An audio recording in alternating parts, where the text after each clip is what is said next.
Hi everyone, this is Radhika and welcome to After Books. So we have started the chapter number 13th of class 11, that is hydrocarbons. Hydrocarbons में we have already discussed about alkanes, alkenes and alkynes in 3 separate videos जिनका link आपको मिल जाएगा इस video के description box में along with the time tags. Now in this video we are going to discuss about aromatic hydrocarbons, their synthesis, the structure of benzene, the physical properties and the chemical properties. So let's get started.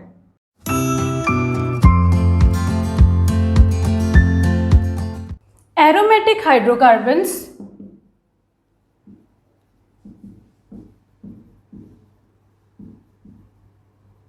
are related with aromaticity. Now what is aromaticity या aromatic character? अगर किसी भी compound में हमारे पास है sp2 hybridisation, that is अगर वो एक पर्टिकुलर कंपाउंड के जितने भी सारे एटम्स हैं वो सारे लाई कर रहे हैं एक ही प्लेन में, दैट इज वो एक जो मॉलिक्यूल है दैट इज प्लेनर एंड उसमें क्या है यहाँ पे 4n+2 पाई इलेक्ट्रॉन्स हैं एंड वो जो पाई इलेक्ट्रॉन्स हैं वो डीलोकलाइज हो रहे हैं सारे के सारे एटम्स पे, तो वहां पे हम बोलेंगे कि एरोमेटिक करेक्टर है या उस पर्टिकुलर सब्सटेंस में है एरोमेटिसिटी।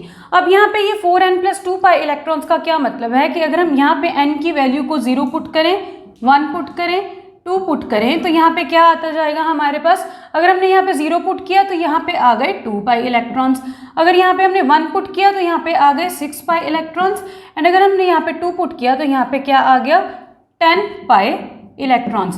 सो अगर किसी भी सब्सटेंस में जो सारे एटम्स हैं जहाँ पे ये जो डीलोकलाइजेशन हो रही है चार्ज की, अगर वो सारे प्लेनर हैं एंड वहाँ पे है 4n+2 पाई इलेक्ट्रॉन्स, तो उस पर्टिकुलर सब्सटेंस में होगी एरोमेटिसिटी। ठीक है, अगर हम यहाँ पे सिंपलेस्ट केस लेते हैं बेंजीन का, तो इन केस ऑफ बेंजीन देखो यहाँ पे ये जितने भी कार्बन एटम्स हैं इनकी हाइब्रिडाइजेशन क्या है। पहले तो कार्बन बनाता है 4 बॉन्ड्स, यहाँ पे इसका मतलब क्या है, हर कार्बन एटम के ऊपर ज्वाइंट है एक एक हाइड्रोजन एटम, 1 हाइड्रोजन एटम है यहाँ पे। तो हाइब्रिडाइजेशन कैसे कैलकुलेट करते हैं, count the number of sigma bonds plus the number of lone pairs, जिस भी एटम की यहाँ पे हम हाइब्रिडाइजेशन कैलकुलेट करना चाहते हैं। तो यहाँ पे हर कार्बन की हाइब्रिडाइजेशन क्या हो गई, sp2 hybridisation. Now sp2 hybridisation का क्या मतलब है कि ये जो सारे कार्बन एटम्स हैं ये लाई करेंगे एक ही प्लेन में, that is benzene is a planar molecule. Now अगर हम यहाँ पे देखें कि इसके पास कितने पाई इलेक्ट्रॉन्स हैं, पाई बॉन्ड्स नहीं पाई इलेक्ट्रॉन्स, तो एक पाई बॉन्ड में होते हैं 2 इलेक्ट्रॉन्स, तो यहाँ पे कितने पाई बॉन्ड्स हैं 3 पाई बॉन्ड्स, तो टोटल कितने इलेक्ट्रॉन्स हो गए यहाँ पे 6 पाई इलेक्ट्रॉन्स हो गए। सो 6 पाई इलेक्ट्रॉन्स भी हैं यहाँ पे, ठीक है, एंड साथ में प्लेनर भी है। अब हमें ये देखना है कि ये जो इलेक्ट्रॉन्स हैं ये पूरे कार्बन एटम्स के ऊपर, सारे sp2 कार्बन एटम्स के ऊपर डीलोकलाइज होंगे या नहीं। तो ये क्या हो सकता है, अगर ये यहाँ पे जाएगा तो ये यहाँ पे जाएगा तो ये यहाँ पे जाएगा, तो ये बन जाएगा ये विच इज द कैक्युले स्ट्रक्चर। ये दोनों क्या हैं, कैक्युले स्ट्रक्चर हैं, दैट इज बेंजीन को हम ऐसे भी लिख सकते हैं एंड ऐसे भी लिख सकते हैं। सो ये जो 4n+2 पाई इलेक्ट्रॉन्स वाला रूल है this is known as Huckel's rule. So according to Huckel's rule of aromaticity now we know कि ये जो बेंजीन है ये क्या हो गया है, एरोमेटिक। नाउ अब यहाँ पे अगर हम एरोमेटिक हाइड्रोकार्बन्स की बात करते हैं तो इसका क्या मतलब हुआ कि हमारे पास यहाँ पे होंगे 2 तरह के एरोमेटिक हाइड्रोकार्बन्स, एक जिनमें बेंजीन रिंग प्रेजेंट होगी उनको बोलेंगे बेंजीनॉइड्स, एक जिनमें बेंजीन रिंग प्रेजेंट नहीं होगी बट एरोमेटिसिटी होगी उनको बोलेंगे नॉन बेंजीनॉइड्स।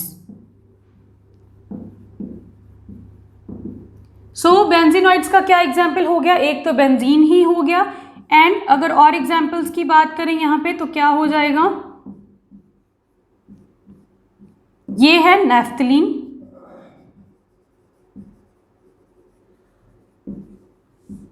अगर यहाँ पे 3 बेंजीन रिंग्स अटैच हैं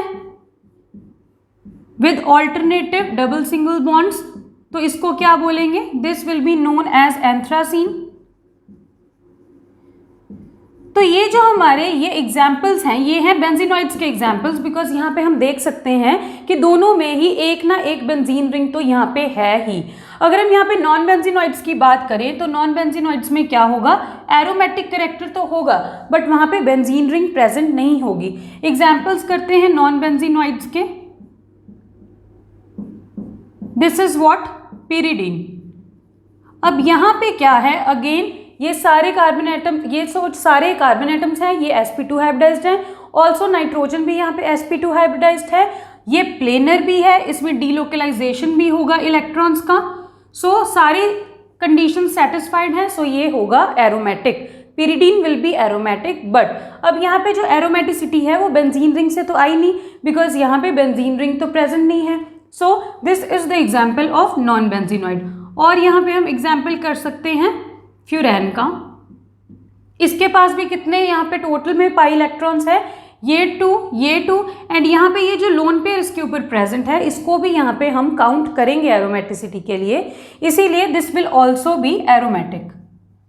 नाउ यहाँ पे देखो, नाइट्रोजन के पास भी लोन पेयर है, ऑक्सीजन के पास भी लोन पेयर है। जब हमने पिरिडीन के केस में एरोमेटिसिटी की, तब हमने सिर्फ जो ये वाले इलेक्ट्रॉन्स हैं जो अंदर हैं इस रिंग के इलेक्ट्रॉन्स, पिरिडीन रिंग के अंदर इलेक्ट्रॉन्स हैं, सिर्फ इन्हीं को काउंट किया इन 4n+2 pi electrons.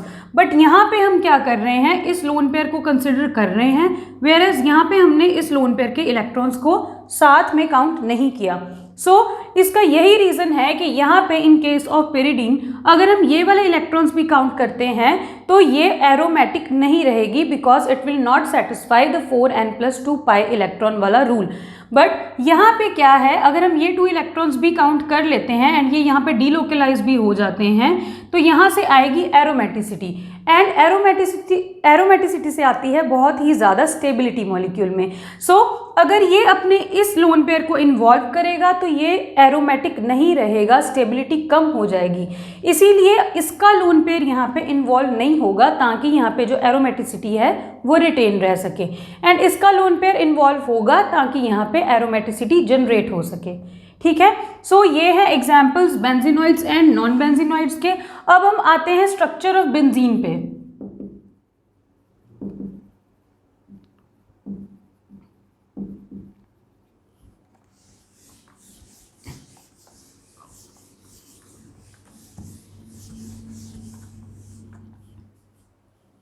Now this is benzene, ठीक है, एंड इसको हम कैसे लिख सकते हैं, ये 2 कैल्कुलस स्ट्रक्चर हैं इसके, अगर ये बॉन्ड यहाँ तो ये बॉन्ड यहाँ तो ये बॉन्ड यहाँ, कैसे लिख जाएंगे इसको, फिर ऐसे ऐसे एंड ऐसे। एंड इन दोनों स्ट्रक्चर्स को हम ओवरऑल कैसे लिख सकते हैं कि ये जो नेगेटिव इलेक्ट्रॉन चार्ज डेंसिटी है, दैट इज ये जो पाई इलेक्ट्रॉन्स हैं ये ऑसिलेट हो रहे हैं, these pi electrons are oscillating, इसीलिए हम क्या कर सकते हैं, यहाँ पे ऐसे जो नेगेटिव चार्ज इलेक्ट्रॉन डेंसिटी है उसको दिखा सकते हैं कि एक बार क्या है, यहाँ यहाँ और यहाँ पे पाई बॉन्ड है, एंड एक बार है यहाँ पे एंड यहाँ पे पाई बॉन्ड। ठीक है, एंड इसको कैसे लिख सकते हैं हम, सिंपली बीच में एक सर्कल लगा के इन द साइक्लोहेक्सेन रिंग, ये जो साइक्लोहेक्सेन रिंग है इसके बीच में हमने एक सर्कल लगा दिया, तो ये क्या बन गई है, एक बेंजीन। नाउ यहाँ पे क्या है, देखो ये जो बेंजीन है इसमें जो हर कार्बन एटम है वो हम ऑलरेडी डिस्कस कर चुके हैं, sp2 हाइब्रिडाइज्ड कार्बन एटम है, एंड ये कैसी है, planar, this is planar. Now अगर यहाँ पे हम कार्बन की बात करें, atomic number 6, electronic configuration 1s2 2s2 2p2, यहाँ पे क्या हो जाएगा, आउटर वाले इलेक्ट्रॉन्स पार्टिसिपेट करेंगे हाइब्रिडाइजेशन में, ये है ग्राउंड स्टेट। एक्साइटेड स्टेट में क्या होगा, अनपेयरिंग हो जाएगी इलेक्ट्रॉन्स की। अब हमने यहाँ पे करनी है हाइब्रिडाइजेशन। हाइब्रिडाइजेशन है कौन सी, sp2 हाइब्रिडाइजेशन। तो क्या करेगा, यहाँ से एक s ऑर्बिटल एंड यहाँ से 2 p ऑर्बिटल्स इन्वॉल्व हो जाएंगे हाइब्रिडाइजेशन में, एंड ये क्या हो जाएगा, 1 इलेक्ट्रॉन 1 इलेक्ट्रॉन 1 इलेक्ट्रॉन, एंड यहाँ पे है 1 इलेक्ट्रॉन। तो ये जो 3 ऑर्बिटल्स हैं ये हैं हाइब्रिडाइज्ड ऑर्बिटल्स, एंड यहाँ पे एक जो ये p ऑर्बिटल है, this is unhybridised p orbital. ये जो हाइब्रिडाइज्ड ऑर्बिटल्स हैं इनमें से एक है s एंड 2 हैं p, एंड ये जो अनहाइब्रिडाइज्ड ऑर्बिटल है ये एक ही है, एंड वो कौन सा है, p। नाउ ये जो हाइब्रिडाइज्ड ऑर्बिटल हैं, जैसे हमने इन case of alkenes and alkynes किया, सिमिलरली यहाँ पे भी ये जो हाइब्रिडाइज्ड ऑर्बिटल्स हैं ये क्या फॉर्म करेंगे, sigma bonds, and whereas ये जो अनहाइब्रिडाइज्ड ऑर्बिटल है p ऑर्बिटल, ये फॉर्म करेगा पाई बॉन्ड, एंड ये पाई बॉन्ड क्या होगा, perpendicular to the plane of the molecule. ठीक है, अब ये हमने एक कार्बन एटम किया, ऐसे ही यहाँ पे इन केस ऑफ बेंजीन कितने कार्बन एटम्स हैं, 6 कार्बन एटम्स। तो 6 के 6 कार्बन एटम्स जब यहाँ पे sp2 हाइब्रिडाइजेशन करेंगे तो सबके पास ही यहाँ पे बचेंगे 3 हाइब्रिडाइज्ड ऑर्बिटल्स, एंड एक यहाँ पे बचेगा एक अनहाइब्रिडाइज्ड p ऑर्बिटल। सिमिलरली यहाँ पे हमारे पास हाइड्रोजन्स कितने हैं in case of benzene, 6 hydrogens हैं, and hydrogen atomic number 1, electronic configuration 1s1। ठीक है, s की शेप क्या होती है, s ऑर्बिटल की शेप होती है स्फेरिकल, एंड p ऑर्बिटल की शेप होती है डम्बल। अब हमने क्या करना है, यहाँ पे देखो ये जो एक कार्बन है इसका ये जो s वाला हाइब्रिडाइज्ड ऑर्बिटल है ये एक h के साथ क्या करेगा, हेड ऑन ओवरलैपिंग करेगा, एंड कैसा बॉन्ड बनेगा, एक strong bond which will be a sigma bond. तो यहाँ पे क्या है, 1 इलेक्ट्रॉन इसके पास है, 1 इलेक्ट्रॉन इसके पास है, एक बॉन्ड बनाने के लिए 2 इलेक्ट्रॉन्स की ज़रूरत है, ये इसके साथ हेड ऑन ओवरलैपिंग करके बना लेगा एक सिग्मा बॉन्ड।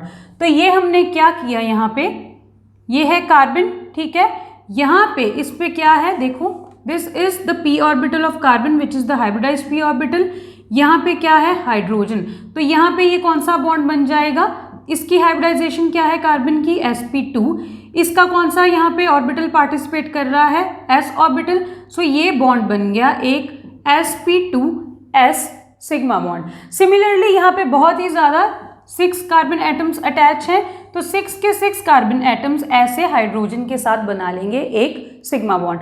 नाउ यहाँ पे है अब 2p हाइब्रिडाइज्ड ऑर्बिटल्स, एंड यहाँ पे क्या होगा, देखो अब इसके पास है एक p एंड एक p, सिमिलरली जो सेकंड कार्बन होगा उसके पास भी यहाँ पे एक p।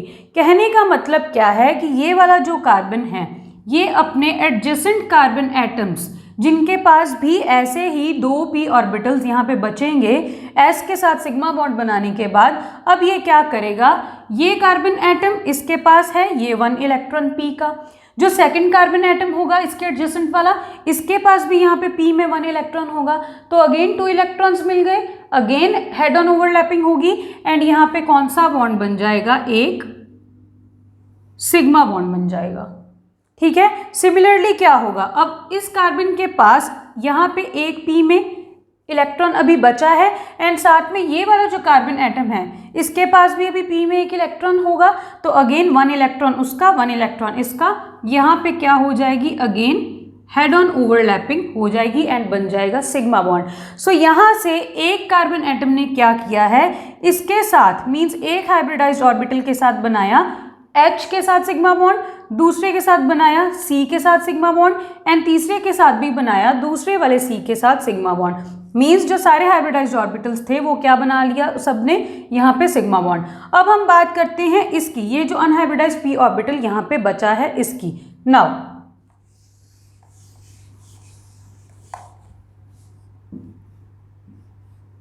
अगर हम यहाँ पे देखें तो यहाँ पे क्या होगा, इसको हम इस वे में बना लेते हैं हॉरिजॉन्टली, तो यहाँ पे हर कार्बन एटम के ऊपर अब क्या प्रेजेंट है, एक अनहाइब्रिडाइज्ड p ऑर्बिटल प्रेजेंट है, ये है अनहाइब्रिडाइज्ड p ऑर्बिटल, एंड यहाँ पे ये जो सिग्मा बॉन्ड्स हैं ये ऑलरेडी फॉर्म हो चुके हैं जैसे अभी हमने डिस्कस किया, एंड इन सारे कार्बन एटम्स के ऊपर एक एक हाइड्रोजन एटम भी लगा होगा जो किससे बना है, एक सिग्मा बॉन्ड से जो वो बॉन्ड बना है। ठीक है, तो अब यहाँ पे हम ये बात कर रहे हैं जब हमारे पास ये जो p ऑर्बिटल बचा है अनहाइब्रिडाइज्ड p ऑर्बिटल इसकी, ना ये जो अनहाइब्रिडाइज्ड p ऑर्बिटल है ये लाई करेगा perpendicular to the plane, that is अगर हम यहाँ पे इस प्लेन में अगर हम यहाँ पे एक बना रहे हैं अपना ये जो बेंजीन है ये मॉलिक्यूल, तो ये जो हमारे पास ये लगे होंगे p ऑर्बिटल्स ये होंगे above the plane and below the plane, means perpendicular to the plane.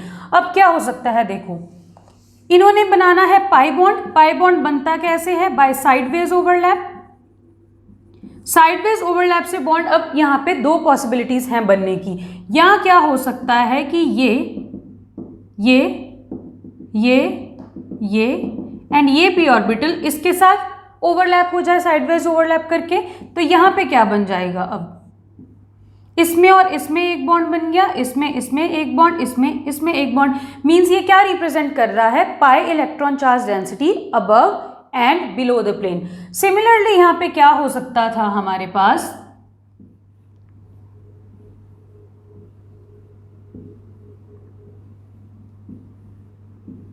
ये है। अब अगर ये वाले दो जो p ऑर्बिटल्स हैं ये आपस में साइडवेज ओवरलैपिंग कर लेते, ये इसके साथ एंड ये इसके साथ, तो इस केस में क्या फॉर्म होता है हमारे पास, यहां पे और यहां पे, यहां पे डबल बॉन्ड एंड यहां पे और यहां पे डबल बॉन्ड। इसका मतलब क्या है कि ये जो हमारे p ऑर्बिटल्स हैं perpendicular to the plane of the benzene ring, ये आपस में क्लोजली डिस्टेंट है। मींस ये इसके साथ भी ओवरलैप हो सकता है, ये इसके साथ भी ओवरलैप हो सकता है। सो यहाँ पे एक ये बन गया स्ट्रक्चर, एक ये बन गया स्ट्रक्चर। तो यहाँ पे ना ही ये एक फिक्स स्ट्रक्चर है बेंजीन का, ना ही ये एक फिक्स स्ट्रक्चर है बेंजीन का, ओवरऑल स्ट्रक्चर आएगा हमारे पास ये। बिकॉज यहाँ से हमें क्या पता लग रहा है कि ये जो पाई इलेक्ट्रॉन्स हैं ये ऑसिलेट कर रहे हैं, कभी ये बॉन्ड बन रहा है इधर, कभी ये बॉन्ड बन रहा है इधर। That is the bonds are oscillating and overall जो इलेक्ट्रॉन चार्ज डेंसिटी है वो पूरे के पूरे मॉलिक्यूल के ऊपर ही डिस्ट्रीब्यूट हो गई है, सारे कार्बन एटम्स के ऊपर डिस्ट्रीब्यूट है एंड उसको हमने दिखा दिया है ऐसे by a circle in the benzene ring. ठीक है, अब अगर हम यहाँ पे बात करें सब्स्टिट्यूशन रिएक्शंस और एडिशन रिएक्शंस की, तो बेंजीन में देखो यहाँ पे प्रेजेंट है एक डबल बॉन्ड, तो हम ये एक्सपेक्ट करते हैं कि ये एडिशन रिएक्शन देगा।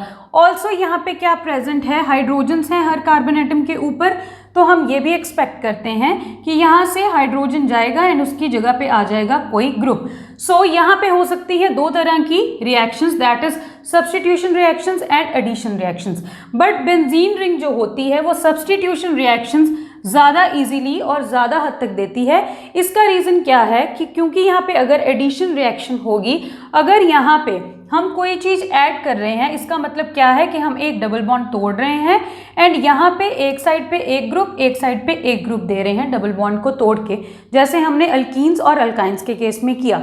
अगर हम यहाँ पे ऐसा करते हैं तो इसका जो एरोमेटिक करैक्टर है वो यहाँ से डिस्ट्रॉय हो जाता है। अब क्योंकि ये एरोमेटिक है तो ये स्टेबल है, अगर इसका एरोमेटिक करैक्टर हमने डिस्ट्रॉय कर दिया तो हमने एक स्टेबल चीज़ से बना दी बहुत ही ज़्यादा एक अनस्टेबल चीज़। कोई भी चीज़ स्टेबल से अनस्टेबल नहीं होना चाहती है, इसीलिए यहाँ पे बेंजीन पे एडिशन रिएक्शंस उस हद तक नहीं होती जिस हद तक सब्स्टिट्यूशन रिएक्शंस होती हैं। बिकॉज जब यहाँ पे सब्स्टिट्यूशन रिएक्शन होगी तो सब्स्टिट्यूशन होनी है बेंजीन रिंग के बाहर। यहाँ पे जब कोई भी ग्रुप यहाँ पे H जाएगा और कोई ग्रुप आएगा तो वो इस बेंजीन रिंग की एरोमेटिसिटी को यहाँ पे डिस्टर्ब नहीं कर रहा है, इसीलिए यहाँ पे होती हैं सब्स्टिट्यूशन रिएक्शंस ज़्यादा। सेकेंड रीज़न इसका ये है कि अगर हम यहाँ पे देखें कि ये जो कार्बन एंड कार्बन में ये जो डबल बॉन्ड बना है इसकी यहाँ पे लेंथ कितनी है। जो अल्केन्स के केस में हमने कार्बन कार्बन बॉन्ड लेंथ की थी that was 154 picometre.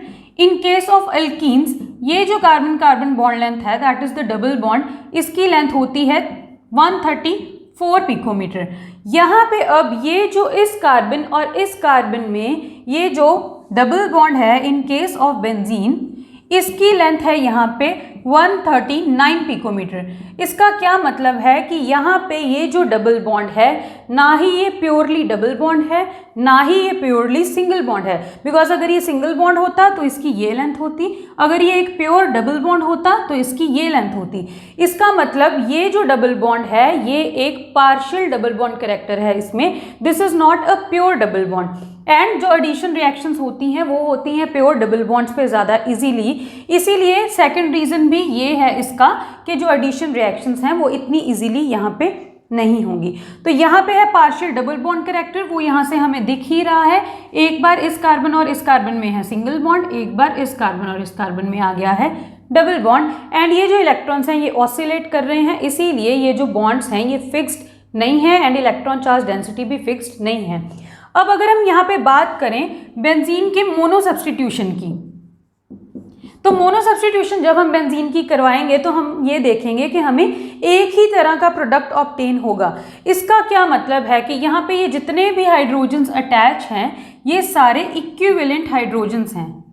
Equivalent hydrogens का क्या मतलब है कि इनमें से कोई भी हाइड्रोजन रिप्लेस होके जब हमने यहाँ पे मोनो सब्स्टिट्यूशन करवाई, मोनो सब्स्टिट्यूशन का क्या मतलब है कि कोई भी एक H जाएगा एंड उसकी जगह पे आएगा कोई दूसरा ग्रुप। तो यहाँ पे हम ये सारे ही इक्विवेलेंट हाइड्रोजन्स होने के कारण जब हम मोनो सब्स्टिट्यूशन करवाएंगे इसमें से कोई भी H जा सकता है एंड उसकी जगह पे ग्रुप आ सकता है। दैट इज हमें एक ही तरह का यहाँ पे प्रोडक्ट मिलेगा जब हम करवाएंगे इसकी मोनो सब्स्टिट्यूशन।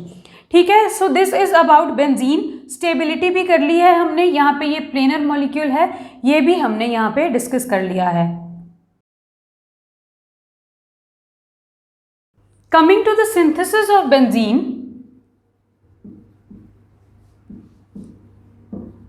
फर्स्ट मेथड है यहाँ पे साइक्लिक पॉलीमराइजेशन ऑफ इथाइन। तो अगर आप रिकॉल कर सकते हो तो अल्काइंस वाली वीडियो में लास्ट में जो केमिकल रिएक्शन हमने की थी पॉलीमराइजेशन, जिसमें हमने की थी साइक्लिक पॉलीमराइजेशन, वहां पे हमने फॉर्म किया था बेंजीन एंड ऑल्सो मेसिटाइलिन। तो वही है रिएक्शन सेम यहाँ पे। क्या करना है, हमने साइक्लिक पॉलीमराइजेशन करनी है इथाइन की। सबसे पहले तो साइक्लिक पॉलीमराइजेशन का क्या मतलब हुआ कि हमने एक पॉलीमर फॉर्म करना है जो कैसा पॉलीमर होगा, एक साइक्लिक पॉलीमर। तो उसके लिए यहाँ पे क्या करेंगे हम, इथाइन, दिस इज इथाइन, इसकी हमने करानी है ट्राइमराइजेशन, मींस इसके 3 मोनोमर यूनिट्स हम लेंगे तो ये बन जाएगा एक पॉलीमर। कैसे अटैच कर सकते हैं इन 3 यूनिट्स को,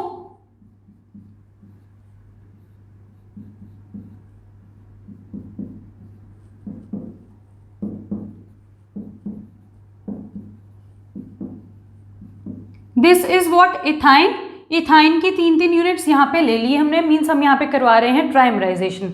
ये रिएक्शन होती है इन रेड हॉट कॉपर और आयरन ट्यूब एंड यहाँ पे टेम्परेचर होता है 873 केल्विन। तो यहाँ पे होगा क्या, साइक्लाइजेशन हो जाएगी, ये बॉन्ड यहाँ, ये बॉन्ड यहाँ एंड ये बॉन्ड यहाँ। तो बेसिकली यहाँ पे हुआ क्या, इस कार्बन और इस कार्बन में है अब यहाँ पे डबल बॉन्ड, इस कार्बन में सिंगल बॉन्ड, अगेन यहाँ पे क्या रह गया है अब डबल बॉन्ड। यहाँ पे देखो तो यहाँ पे क्या बन गया, एक सिंगल बॉन्ड, यहाँ पे क्या रह गया है, एक डबल बॉन्ड एंड यहाँ पे भी बन गया है एक सिंगल बॉन्ड एंड साथ में यहाँ पे लगा है हर कार्बन एटम के ऊपर एक हाइड्रोजन एटम। तो ये है क्या, यही तो है बेंजीन, यही तो है बेंजीन। इसको चाहे ऐसे लिख लो चाहे इसको ऐसे लिख लो, that is one and the same thing, कैल्कुलस स्ट्रक्चर है ये। ठीक है, तो ये बन गई है बेंजीन रिंग। अगर यहीं पे हमारे पास क्या होता, यहाँ पे CH3 होता, दैट इज अगर हम प्रोपाइन के साथ यहाँ पे ट्राइमराइजेशन करते तो यहाँ पे क्या फॉर्म हो जाता, ऑल्टरनेटिव H की जगह पे आ जाता CH3, यहाँ पे भी हो जाता CH3, यहाँ पे भी CH3, यहाँ पे भी CH3। इसको बोलते हैं मेसिटाइलिन, जिसमें क्या है, एक यहाँ पे CH3 ग्रुप होगा, एक यहाँ पे CH3 ग्रुप होगा एंड एक यहाँ पे CH3 ग्रुप होगा। ठीक है, तो ये हमने प्रिपरेशन कर ली है किसकी, बेंजीन की, किससे, from cyclic polymerization of ethyne. अब हम करते हैं डीकार्बोक्सिलेशन ऑफ एरोमेटिक एसिड्स। अगर आपको याद हो तो एल्केन्स की सिंथेसिस की थी हमने डीकार्बोक्सिलेशन से।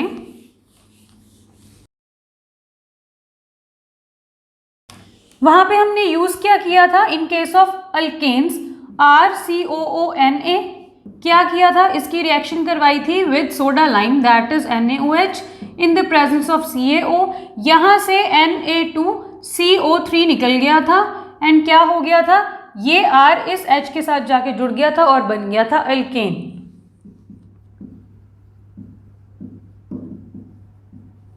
यही किया था हमने सिंथेसिस ऑफ एल्केन्स में। अब यहाँ पे हमने डीकार्बोक्सिलेशन से सिंथेसिस करनी किसकी है, तो हमें यहाँ पे ये जो सोडियम सॉल्ट है एसिटिक एसिड का, ये भी कैसा लेना पड़ेगा, एक एरोमेटिक सॉल्ट।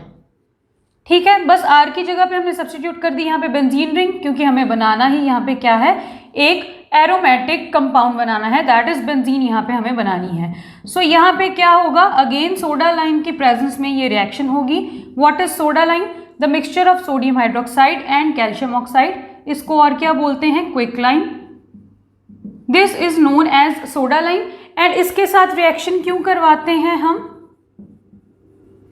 बिकॉज जो solid NaOH that is solid sodium hydroxide होता है वो बहुत ही ज़्यादा हाइग्रोस्कोपिक होता है। जो इन्वायरमेंट है वहाँ से, सराउंडिंग से ये मॉइस्चर को एब्जॉर्ब कर लेता है एंड रिएक्शन को इतने अच्छे से यहाँ पे प्रोसीड नहीं करवा पाता। ये CaO का रोल बस इतना है कि इसने इसकी हाइग्रोस्कोपिसिटी को कम करना है, ठीक है। तो यहाँ पे अब क्या हो जाएगा, सेम यहाँ से भी निकलेगा Na2CO3, बचेगा क्या, ये बेंजीन और ये H, तो ये आपस में जुड़ जाएंगे। ये क्या बन जाएगा, अगर हम इसको ऐसे लिख दें या अगर हम इसको सिंपली ऐसे लिख दें तो that is one and the same thing, because यहाँ पे हम हाइड्रोजन शो करें या ना शो करें हमें पता ही है कि हर कार्बन एटम के ऊपर एक हाइड्रोजन एटम तो यहाँ पे है ही। सो ये है सिंथेसिस फ्रॉम डीकार्बोक्सिलेशन। डीकार्बोक्सिलेशन इसको क्यों बोल रहे हैं, बिकॉज ये जो पहले हमारे पास यहाँ पे सोडियम सॉल्ट था एसिटिक एसिड का, जो इस केस में क्या है एरोमेटिक, इससे हमने यहाँ से CO2 को रिमूव कर दिया है। ऑल्सो यहाँ पे जो Na2CO3 that is sodium carbonate form होता है, it decomposes on heating into Na2O that is sodium के ऑक्साइड में, एंड और यहाँ पे क्या फॉर्म हो जाती है, कार्बन डाइऑक्साइड। एंड ऐसी रिएक्शंस जिनमें यहाँ पे कार्बन डाइऑक्साइड रिमूव होती है उन्हीं को बोलते हैं decarboxylation, which means the removal of carbon dioxide. Third method क्या है यहाँ पे, reduction of phenol.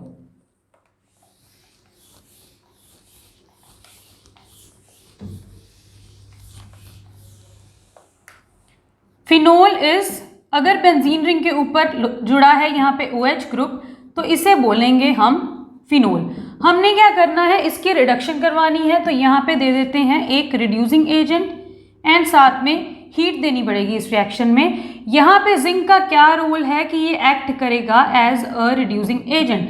Reducing agent का क्या रोल होता है, खुद ऑक्सीडाइज होगा, दूसरे को रिड्यूस करेगा। तो क्या करेगा, यहाँ से ये ले लेगा इसकी ऑक्सीजन एंड ये क्या बन जाएगा, ZNO दैट इज खुद हो गया oxidize. Addition of oxygen is known as oxidation. खुद हो गया ऑक्सीडाइज तो है ये एक रिड्यूसिंग एजेंट। क्या हुआ अब यहाँ पे, यहाँ से O गया तो बेंजीन रिंग के साथ डायरेक्टली क्या जुड़ गया H, एंड क्या प्रिपेयर हो गई, यहाँ पे बेंजीन प्रिपेयर हो गई। दैट इज फिनोल से हमने क्या प्रिपेयर कर लिया है, यहाँ पे बेंजीन। तो बस इतना ही है सिंथेसिस ऑफ बेंजीन में, बस 3 ही मेथड्स हैं यहाँ पे। पहला है साइक्लिक पॉलीमराइजेशन जो हम ऑलरेडी पढ़ चुके हैं। सेकंड है डीकार्बोक्सिलेशन रिएक्शन जो सेम है as that in case of alkanes. बस यहाँ पे ये जो रिडक्शन ऑफ फिनोल है ये बस यहाँ पे एक न्यू सिंथेसिस वाली रिएक्शन ऐड हुई है एंड ये भी एक बहुत ही ज़्यादा सिंपल रिएक्शन है। Physical properties of aromatic hydrocarbons में सबसे पहले डिस्कस करते हैं कलर या ऑर्डर। सो जो एरोमेटिक हाइड्रोकार्बन्स होते हैं they are all colourless but they are not odourless, means इनका एक कैरेक्टरिस्टिक ऑर्डर होता है। इसीलिए ही इनका नाम है एरोमेटिक, बिकॉज इनका एक कैरेक्टरिस्टिक अरोमा होता है, फ्रेग्रेंस होती है, इसीलिए ही इनको बोलते हैं एरोमेटिक कंपाउंड्स या aromatic hydrocarbons. Then we come to state. Now हमें पता है कि यहाँ पे जो फोर्सेस ऑफ अट्रैक्शन हैं वो इंक्रीज हो गई हैं, इसीलिए यहाँ पे ये जो एरोमेटिक हाइड्रोकार्बन्स हैं ये नहीं एग्जिस्ट करेंगे एज गैसेस। यहाँ पे ये कैसे एग्जिस्ट करेंगे, एज लिक्विड्स और एज सॉलिड्स। जैसे जैसे यहाँ पे भी मॉलिक्यूलर मास इंक्रीज होता जाएगा और van der Waals forces of attraction increase होती जाएंगी, वैसे वैसे यहाँ पे जो एरोमेटिक हाइड्रोकार्बन है वो होता जाएगा सॉलिड। अगर थोड़ी कम इंटरैक्शंस हैं फोर्सेस ऑफ अट्रैक्शन तो वो जो पर्टिकुलर हाइड्रोकार्बन है एरोमेटिक हाइड्रोकार्बन वो होगा लिक्विड। बट यहाँ पे गैसियस हाइड्रोकार्बन नहीं होगा, बिकॉज यहाँ पे मोलर मास इतना कम किसी भी केस में नहीं है कि वो पर्टिकुलर जो सब्सटेंस है वो एज अ गैस एग्जिस्ट कर सके। अब हम आते हैं सॉल्युबिलिटी पे। तो सेम ऑर्डर है सॉल्युबिलिटी का as in case of all other hydrocarbons. क्या होगा, एरोमेटिक हाइड्रोकार्बन्स भी होंगे सॉल्युबल किस में, ऑर्गेनिक सॉल्वेंट्स में। वेयर एज इनसॉल्युबल होंगे किस में, वाटर में, ठीक है, and they are also non polar. अगर हम यहाँ पे फ्लेम की बात करें तो जब एरोमेटिक हाइड्रोकार्बन्स को हम बर्न करते हैं तो यहाँ पे एक येलो सूटी फ्लेम मिलेगा। तो सूटी फ्लेम हमें क्यों मिलता है, देखो, बिकॉज यहाँ पे अगर हम बेंजीन की ही बात करें, ये किसी भी एरोमेटिक हाइड्रोकार्बन की बात करें, तो यहाँ पे ये जो कार्बन इस टू हाइड्रोजन की रेशो होती है ये बहुत ही ज़्यादा हाई होती है। जैसे इस केस में क्या रेशो है, 1:1। अगर हम इसी को किससे कंपेयर करें, अल्केन से, तो क्या होगा अल्केन के केस में, अगर यहाँ पे C6 हैं तो यहाँ पे होंगे H14/CnH2n+2, तो यहाँ पे हो जाएंगे हमारे पास 14 हाइड्रोजन्स। अगर हम यहाँ पे देखें रेशो कितनी होगी, यहाँ पे रेशो हो गई हमारे पास 3:7। दैट इज यहाँ पे ये जो कार्बन इस टू हाइड्रोजन की रेशो है ये बहुत ही ज़्यादा हाई है। हाई रेशो के कारण क्या होता है, यहाँ पे ये जो एरोमेटिक हाइड्रोकार्बन्स हैं इनकी कंप्लीट कंबशन नहीं होती, एंड यहाँ पे ये जो सूटी फ्लेम हमें मिलता है ये किसके कारण होता है, ये यहाँ पे जो सूटी फ्लेम होता है this is due to the unburned carbon.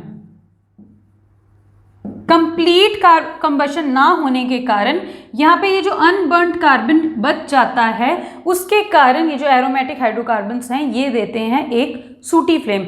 Because obviously हम यहाँ पे कंबशन रिएक्शंस में करते क्या हैं, जो भी यहाँ पे हाइड्रोकार्बन है उसमें ऑक्सीजन ऐड करेंगे, बनेगा क्या, carbon dioxide and water.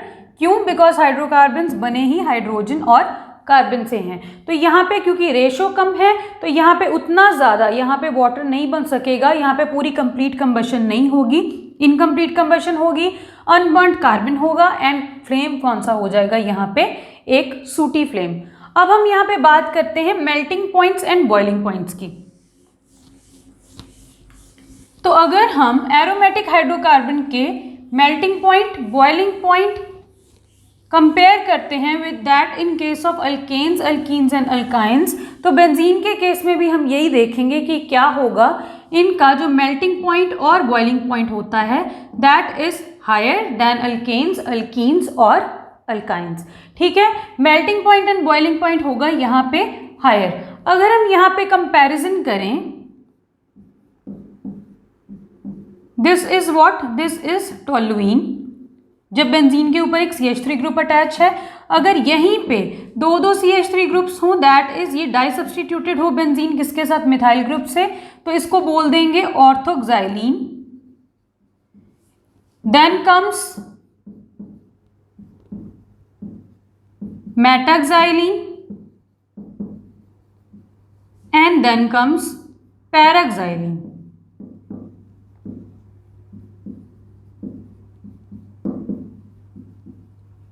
That is ये जो बेंजीन रिंग होती है हमारे पास, यहाँ पे ये जो सब्स्टिट्यूएंट अटैच है तो ये कार्बन होता है इप्सो कार्बन। ये कार्बन एटम्स होते हैं ऑर्थो कार्बन एटम्स जिनके बिल्कुल साथ लगा होता है सब्स्टिट्यूएंट। उसके बाद वाले कार्बन एटम्स होते हैं मेटा, एंड जो ऑपोजिट वाला कार्बन एटम होता है वो होता है पैरा। तो जब हमने इसके ऑर्थो पे सब्स्टिट्यूशन करवाई तो इसको बोल दिया ऑर्थो, जब इसके मेटा पे सब्स्टिट्यूशन करवाई तो इसको बोल दिया मेटा, एंड जब इसके पैरा पे सब्स्टिट्यूशन करवाई तो इसको बोल दिया पैराक्साइलीन। एंड यहाँ पे जब भी यहाँ पे दो CH3 ग्रुप्स अटैच होते हैं वहाँ पे हम यूज़ करते हैं एक्साइलीन। ठीक है, तो ये बन गए ऑर्थो, मेटा एंड पैराक्साइलीन। अगर यहाँ पे हम कंपेरिजन करें बॉइलिंग पॉइंट और मेल्टिंग पॉइंट की, तो इन तीनों के जो बॉइलिंग पॉइंट्स हैं वो तो आएंगे नियरली सेम, बट अगर यहीं पे हम कंपेयर करें इनके मेल्टिंग पॉइंट, तो मेल्टिंग पॉइंट में हम ये देखेंगे कि ये जो पैराक्साइलीन है इसका मैक्सिमम होगा मेल्टिंग पॉइंट।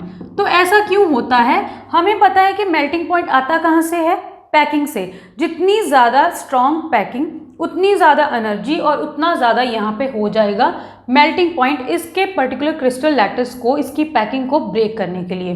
नाउ यहाँ पे हम देख रहे हैं कि ये जो CH3 ग्रुप्स हैं बिल्कुल एक दूसरे के ऑपोजिट लगे हैं, मीन्स जो पैराक्साइलीन है ये बहुत ही ज़्यादा सिमेट्रिक है। ज़्यादा सिमेट्रिक मीन्स ज़्यादा melting point. So amongst ortho, meta and paraxylene, the maximum melting point is exhibited by paraxylene, whereas इनके जो बॉइलिंग पॉइंट्स होते हैं दे आर नियरली सेम। अगर हम यहीं पे बात करें कि जब हमने यहाँ पे ली बेंजीन एंड एक जब हम यहाँ पे बात कर रहे हैं टोलुइन की,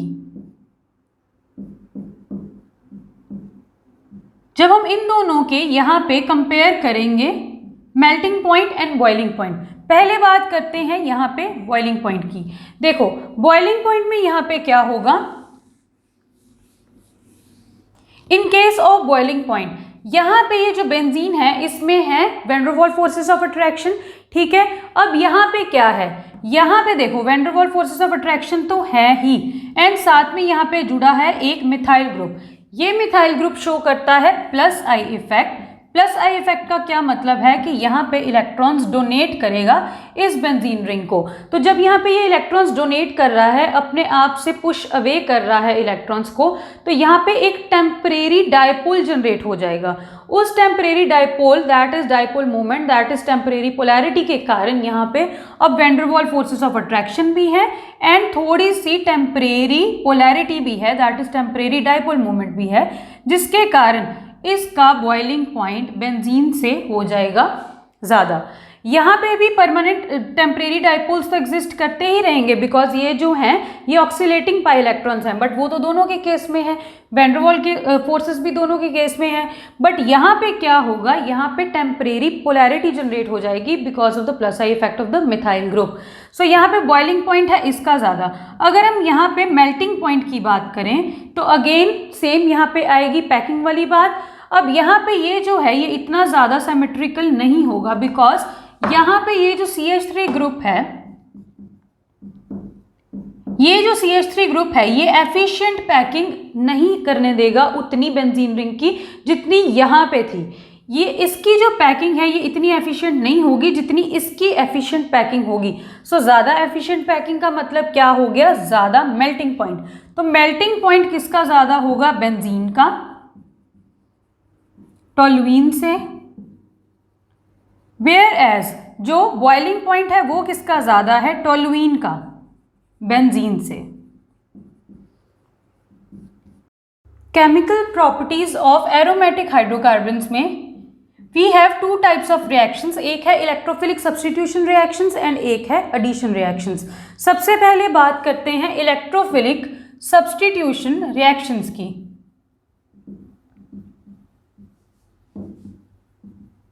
नाउ इलेक्ट्रोफाइल होता क्या है, जिसके ऊपर खुद के पास हो पॉजिटिव चार्ज एंड ये किसको चाहता है, फिर इलेक्ट्रॉन्स को। अगर यहाँ पे बेंजीन रिंग देखें तो बेंजीन रिंग के पास क्या है, delocalization of pi electrons, that is pi electron cloud है above the plane and below the plane. So यहाँ पे है pi electron charge density which is negative, इसके पास है पॉजिटिव चार्ज, पॉजिटिव को चाहिए नेगेटिव चार्ज, इसीलिए जो बेंजीन है वो रेडिली देगी कौन सी रिएक्शन, इलेक्ट्रोफिलिक रिएक्शन। सब्स्टिट्यूशन क्यों बोल रहे हैं इसको, देखो यहाँ पे क्या अटैच है, हाइड्रोजन्स। तो अगर ये हाइड्रोजन जाएगा एज H पॉजिटिव तो इसकी जगह पे जो चीज़ आएगी वो भी आएगी एज अ पॉजिटिव चीज़। तो वो पॉजिटिव चीज़ कौन सी होगी, यहाँ पे इलेक्ट्रोफाइल, जिसके ऊपर होगा पॉजिटिव चार्ज। इसीलिए ये देते हैं electrophilic substitution reactions. Now mechanism अगर हम देखें इलेक्ट्रोफिलिक सब्स्टिट्यूशन के मैकेनिज्म में क्या होगा, 3 स्टेप्स होंगे। फर्स्ट स्टेप में होगा generation of electrophile, obviously because हमने यहाँ पे इलेक्ट्रोफिलिक सब्स्टिट्यूशन रिएक्शन करवानी है तो सबसे पहले तो हमें एक इलेक्ट्रोफाइल जनरेट करवाना पड़ेगा। सेकंड स्टेप में क्या होगा, एक इंटरमीडिएट फॉर्म होगा, जो इस केस में कौन सा इंटरमीडिएट होता है, कार्बोकेटाइन इंटरमीडिएट।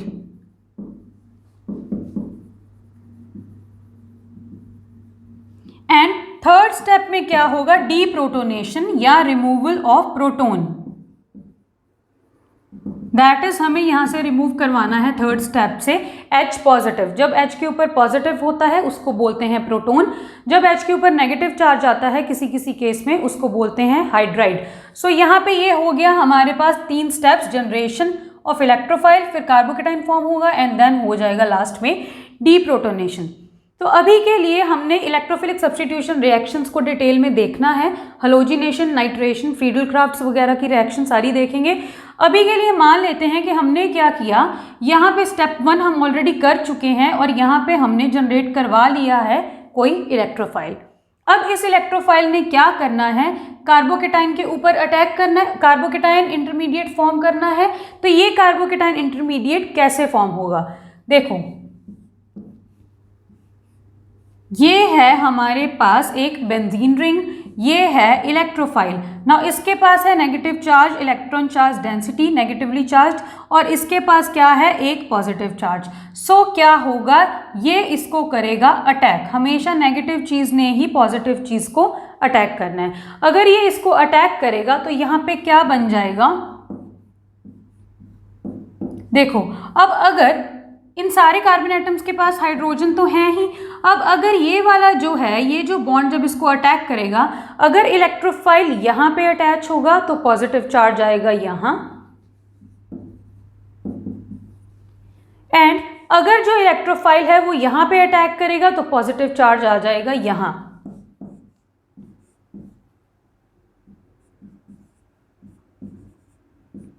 सो चाहे इलेक्ट्रोफाइल यहाँ पे जाके अटैच हुआ है, चाहे इलेक्ट्रोफाइल यहाँ पे जाके अटैच हुआ है, सेम ही चीज़ दोनों केसेस में हमारे पास बनेगी, बिकॉज ये बेंजीन क्या है, एक सिमेट्रिकल मॉलिक्यूल है।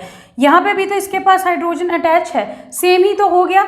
क्या है हमारे पास, जिस कार्बन एटम के पास इलेक्ट्रोफाइल और हाइड्रोजन है उसके नेक्स्ट वाले कार्बन पे है पॉजिटिव चार्ज, जिस कार्बन एटम के पास हाइड्रोजन और इलेक्ट्रोफाइल है उससे नेक्स्ट वाले कार्बन पे है पॉजिटिव चार्ज। तो दोनों यहाँ पे एक ही बात है, कहीं पे भी जाके इलेक्ट्रोफाइल अटैच हो सकता है।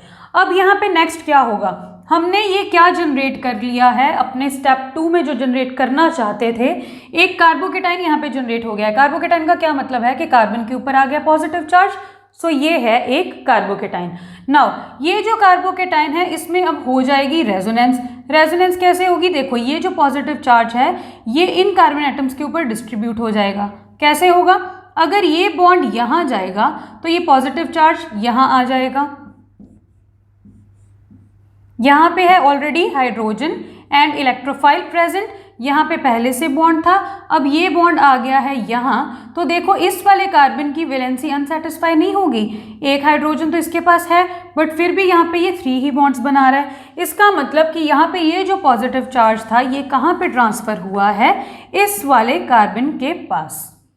नेक्स्ट रेजोनेटिंग स्ट्रक्चर में क्या होगा, ये जाएगा यहाँ, तो ये क्या बन जाएगा, यहाँ पे पहले से बॉन्ड था, अब यहाँ पे ये बॉन्ड चला गया है, यहाँ पे है पॉजिटिव चार्ज, यहाँ पे हाइड्रोजन और इलेक्ट्रोफाइल अटैच हैं। अब यहाँ तक हमने बना लिए क्या, अपने कार्बोकेटाइन इंटरमीडिएट बना लिया एंड उसके यहाँ पे देख लिए रेजोनेटिंग स्ट्रक्चर। थर्ड स्टेप में क्या होना है, डीप्रोटोनेशन। मतलब अब हम क्या करना चाहते हैं, देखो इसके ऊपर है यहाँ पे एक पॉजिटिव चार्ज एंड ये जो यहाँ पे बना है this is a sigma complex. Sigma complex है ये, ठीक है, ये है एक सिग्मा कॉम्प्लेक्स एंड यहाँ से जब हमने सिग्मा कॉम्प्लेक्स बनाया, दैट इज अ कार्बोकेटाइन बनाया, तो यहाँ पे ये जो बेंजीन पहले एरोमेटिक थी इसकी एरोमेटिसिटी अब हो गई है डिस्ट्रॉय। एक एरोमेटिक कंपाउंड से एक नॉन एरोमेटिक, या यहाँ पे ये जो एरोमेटिक नहीं रहा वो कंपाउंड बना रहे हैं, तो एक स्टेबल चीज़ से अनस्टेबल चीज़ कैसे बन सकती है। अब हमें क्या करना पड़ेगा, इसकी स्टेबिलिटी को रिटेन करना पड़ेगा। कैसे, यहाँ पे एक पाई बॉन्ड देके, बिकॉज अगर हम यहाँ पे एक पाई बॉन्ड दे देंगे तो दोबारा से ये क्या हो जाएगी, एरोमेटिक हो जाएगी। हमने इसकी एरोमेटिसिटी को रिटेन करना है, तो इसकी एरोमेटिसिटी को रिटेन करने के लिए हम क्या करेंगे, यहाँ पे ये जो इलेक्ट्रोफाइल जनरेट हुआ होगा ये कैसे जनरेट हुआ होगा, यहाँ पे जो भी सबस्ट्रेट होगा उसके पास 2 हाफ्स होंगे, एक पॉजिटिव हाफ एक नेगेटिव हाफ। तो अगर वहाँ से हमने ये पॉजिटिव हाफ वाले इलेक्ट्रोफाइल को यहाँ पे अटैक करवाया है तो यहाँ पे उसका अभी नेगेटिव हाफ तो पड़ा होगा, से वहाँ पे था x नेगेटिव। तो अगर वो जो सबस्ट्रेट था जहाँ से हमने इलेक्ट्रोफाइल जनरेट करवाया, अगर उसके ऊपर x नेगेटिव था तो ये नेगेटिव चार्ज को भी तो अभी तक पॉजिटिव चार्ज नहीं मिला।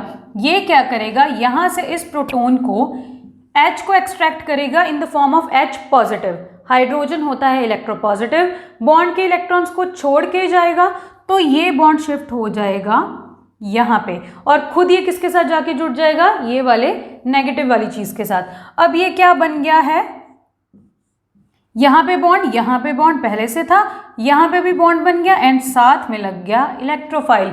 दैट इज पहले जब यहाँ पे हाइड्रोजन था उसकी जगह पे सब्सटीट्यूशन हो गई है किसकी, इलेक्ट्रोफाइल की सब्सटीट्यूशन यहाँ पे हमने करवा दी और एरोमेटिसिटी हमने कर ली है रीगेन। ये जो कॉम्प्लेक्स बना है एक सिग्मा कॉम्प्लेक्स है बिकॉज ये जो कार्बन है एंड जो इलेक्ट्रोफाइल के बीच का ये जो बॉन्ड बना है ये है प्योरली एक सिंगल बॉन्ड बिकॉज ये जो कार्बन है ये भी आगे सारे के सारे सिग्मा बॉन्ड से ही जुड़ा हुआ है। यहाँ पे जाके क्या हो गया है, इलेक्ट्रोफाइल जिस कार्बन से जुड़ा है उसके साथ एक डबल बॉन्ड है, एरोमेटिसिटी यहाँ पे हो गई रीगेन। सो ये है basic mechanism electrophilic substitution reactions का। अब हम वन बाय वन देखते हैं इलेक्ट्रोफिलिक सब्स्टिट्यूशन रिएक्शंस। सबसे पहले यहाँ पे बात करते हैं हैलोजिनेशन की।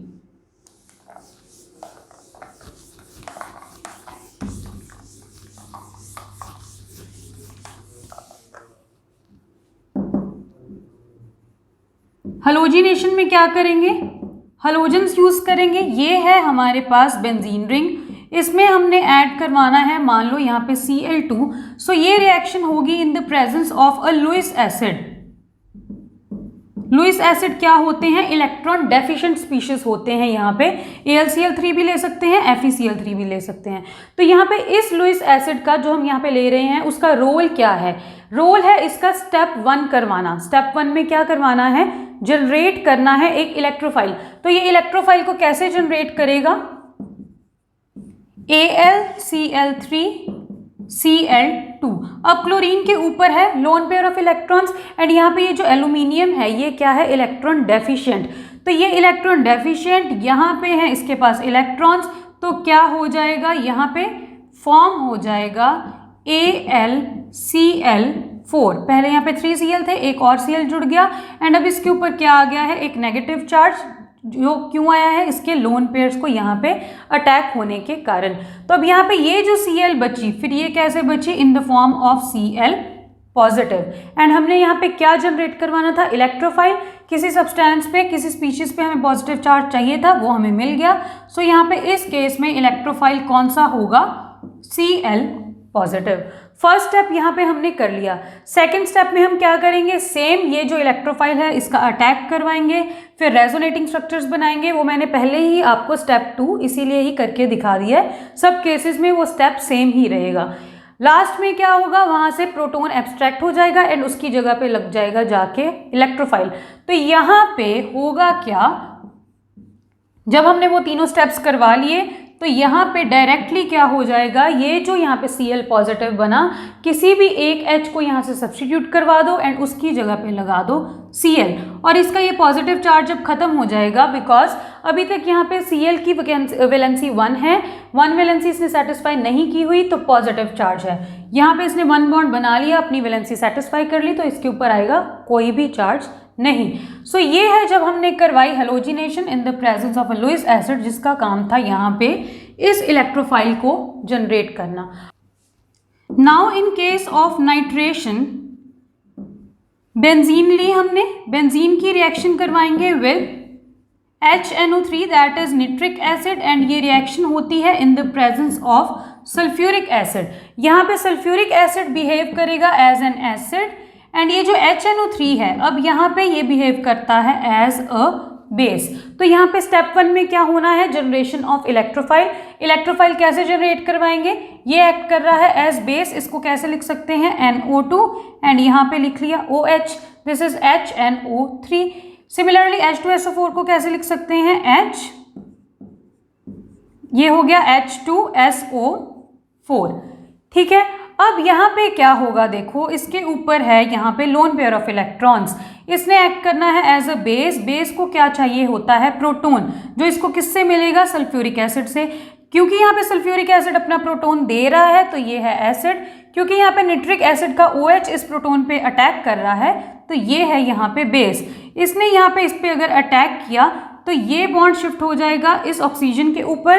क्यों, बिकॉज यहाँ पे क्या है, देखो H है ज़्यादा इलेक्ट्रोपॉजिटिव तो बॉन्ड के इलेक्ट्रॉन्स को छोड़ के जाएगा तो बॉन्ड के इलेक्ट्रॉन्स ट्रांसफर हो जाएंगे साथ वाली ऑक्सीजन पे। ऐसे होता है ना सल्फ्यूरिक एसिड। तो अगर यहाँ से प्रोटॉन जा रहा है तो ये बॉन्ड के इलेक्ट्रॉन्स आ जाएंगे ऑक्सीजन के ऊपर।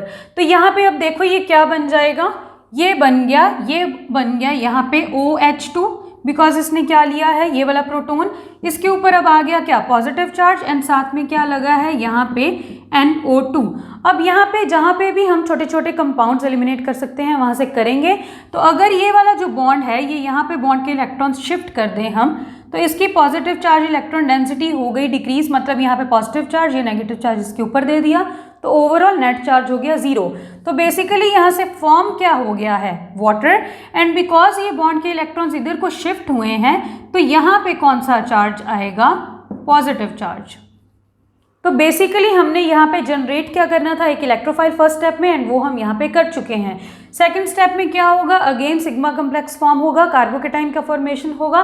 थर्ड स्टेप में क्या होगा, हाइड्रोजन चला जाएगा एंड उसकी जगह पे क्या लगा रह जाएगा, इलेक्ट्रोफाइल। तो सीधा ही हम यहाँ पे क्या करेंगे, बेंजीन रिंग के ऊपर किसी भी एक हाइड्रोजन को हटाओ और क्या लगा दो, इलेक्ट्रोफाइल, जो इस केस में क्या है, NO2। तो ये क्या बन गया यहाँ पे, नाइट्रोबेंजीन। तो ये हमने करवाई है नाइट्रेशन, जिसमें नाइट्रो ग्रुप जाके अटैच हो गया है बेंजीन रिंग पे। अब हम करते हैं यहाँ पे सल्फोनेशन। सो सल्फोनेशन में क्या होगा, इन केस ऑफ सल्फोनेशन हमने क्या करना है, ये है बेंजीन रिंग, इस पे हम कौन सा इलेक्ट्रोफाइल जनरेट करवाना चाहते हैं, SO3H। इसको हमने यहाँ पे हाइड्रोजन की जगह पे रिप्लेस करना है, दैट इज ये होगा यहाँ पे इलेक्ट्रोफाइल।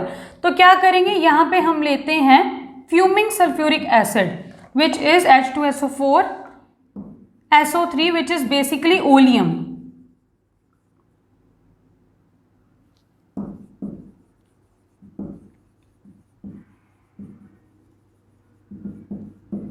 तो यहाँ पे ये बन क्या गया, व्हाट इज ओलियम, H2S2O7। तो यहाँ से कौन सा इलेक्ट्रोफाइल जनरेट हो जाएगा, SO3H यहाँ से जनरेट हो जाएगा फर्स्ट स्टेप में। देन सेकंड स्टेप में क्या हो जाएगा, carbocation form, and third step में अगेन क्या हो जाएगा, प्रोटॉन वहां से गया तो इलेक्ट्रोफाइल यहाँ पे लगा रह गया विच इज SO3H। अब अगर हम यहाँ पे बात करें फ्रीडल क्राफ्ट्स रिएक्शन की,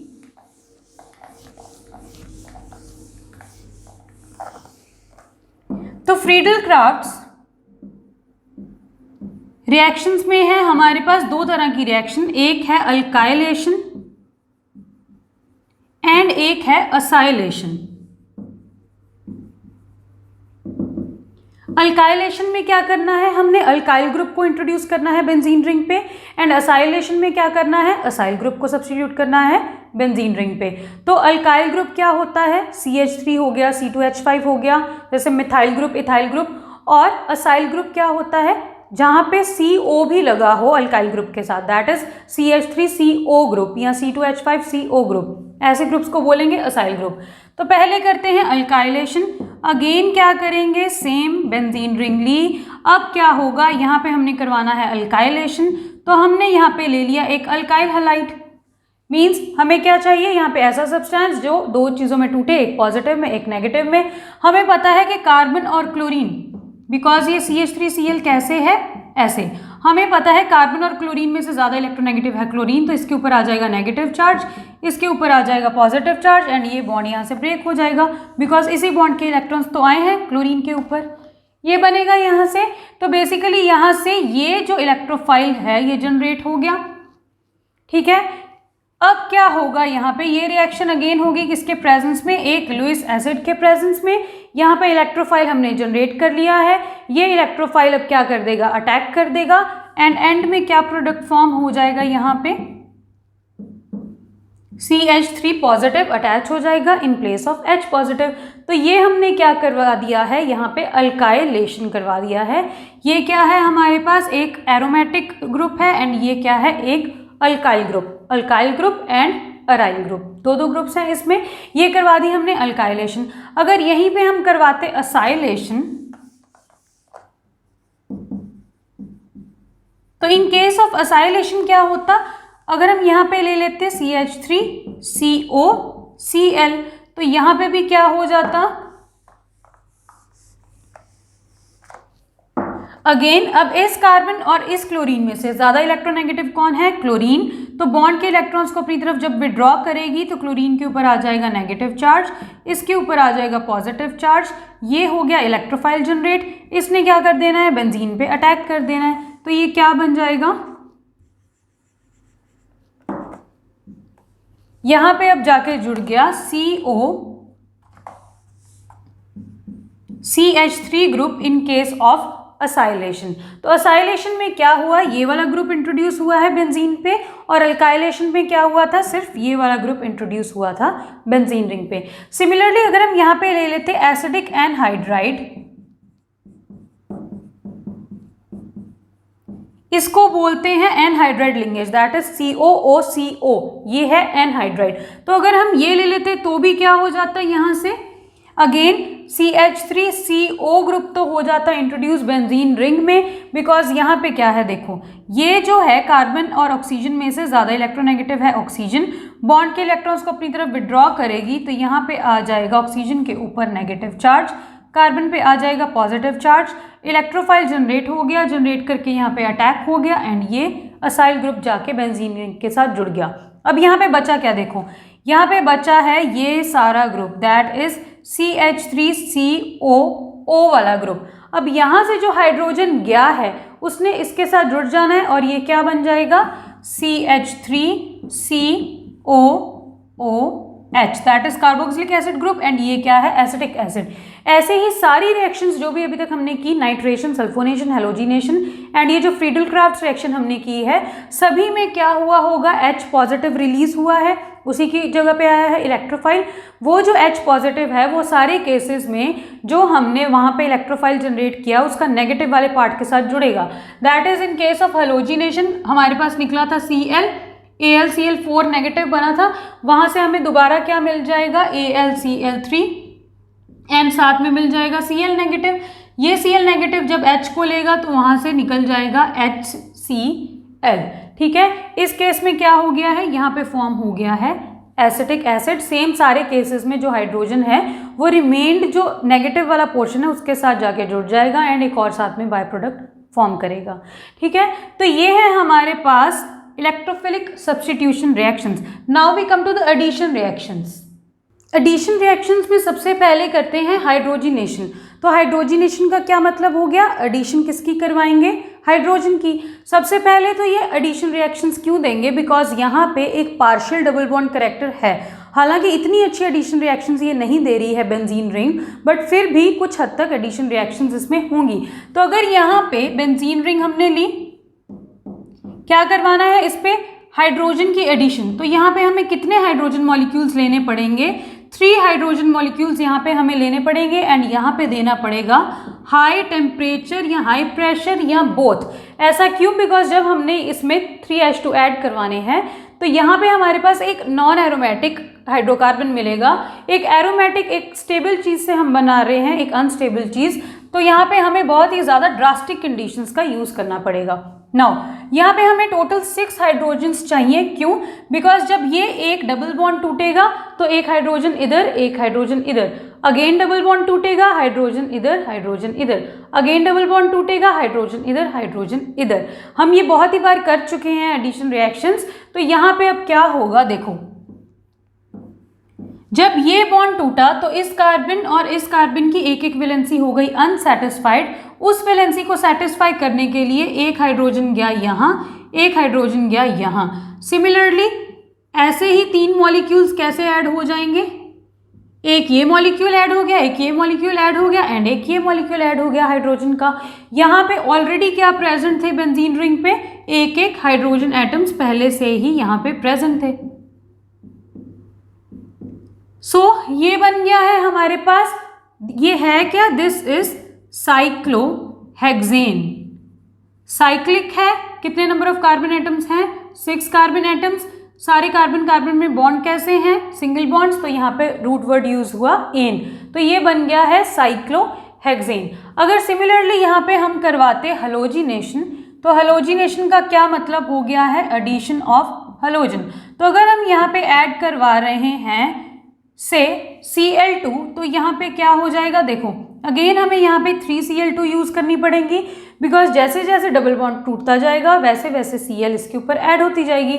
तो ये क्या हो जाएगा, यहाँ पे ऑलरेडी एक H प्रेजेंट है सारे कार्बन एटम्स के पास,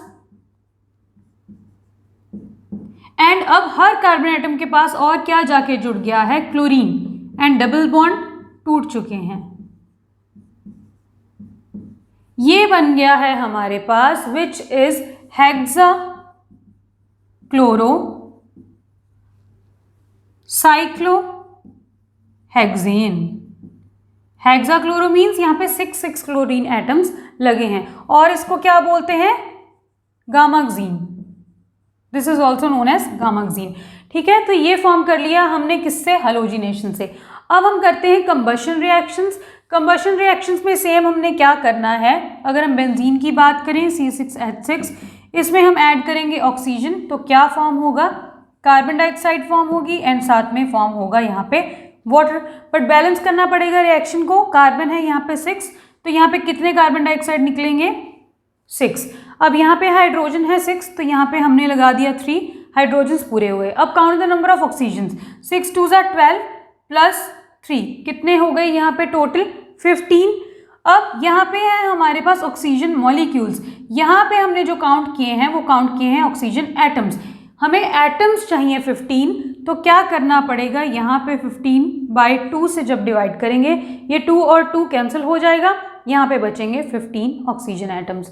सो ये बन जाएगी हमारी कंबशन रिएक्शन। ऑलरेडी हम कर चुके हैं कि जो एरोमेटिक हाइड्रोकार्बन्स हैं ये पूरी तरह कंबशन रिएक्शन नहीं करते हैं, इसीलिए ही इनमें एक सूटी फ्लेम आता है। अब अगर हम जनरल रिएक्शन करें, जनरल इक्वेशन करें कंबशन की, तो वो फिर क्या हो जाएगी, if we have x number of carbon atoms and y number of hydrogen atoms, तो यहाँ पे क्या हो जाएगा, ऑक्सीजन एटम्स हमें कितने यूज़ करने पड़ेंगे, x + y/4, एंड यहाँ पे क्या फॉर्म होगा, एक तो यहाँ पे फॉर्म होगा CO2 जो कितने फॉर्म होंगे x, एंड एक यहाँ पे फॉर्म होगा वाटर जो कितने फॉर्म होंगे यहाँ से y/2। देख लेते हैं कि ये हमने सही रिएक्शन है या नहीं। देखो यहाँ पे है हमारे पास 6 नंबर ऑफ कार्बन एटम्स, तो x की वैल्यू हो गई यहाँ पे 6।